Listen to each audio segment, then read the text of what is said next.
5 looks na for me ay sobrang impressive dito nga sa katatapos na ABS-CBN ball ay sina Maymay Entrata, Kim Chiu, Kai Montinola, Nadine Lustre, and Andrea Brillantes. That is in no particular order. Sila yung mga best dress ko for ABS-CBN Ball 2025.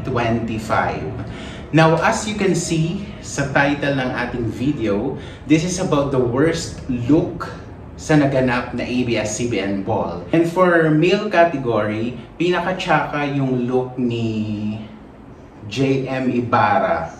And so, ang mga nagsasabi lang talaga na okay naman yung looks niya, kahit i-review nyo pa sa lahat ng mga fashion reviews, sa lahat ng mga comments, sa Facebook, sa IG, ang mga nagsasabi lang na okay naman yung looks niya is yung mga die-hard fanatics na bulag sa katotohanan. Ako ang magsasabi na hindi maganda itong looks ni JM Ibarra. Nung nakita ko itong itsura niya na ito, sabi ko parang ginago siya ng stylist niya dahil sa pinasuot sa kanya.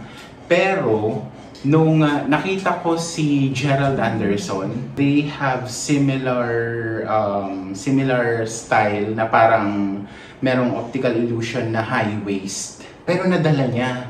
So sabi ko, hindi pala siya styling problem. Hindi magaling magdala ng damit itong si JM. And for female naman, ang worst look ay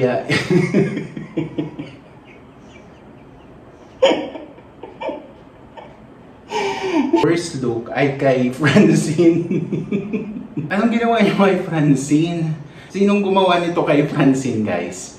Sino ang gumawa nito kay Francine? Kasi si Francine, masasabi ko talaga na isa siya sa may pinakamagagandang mukha sa show business. Kawawa naman si Francine.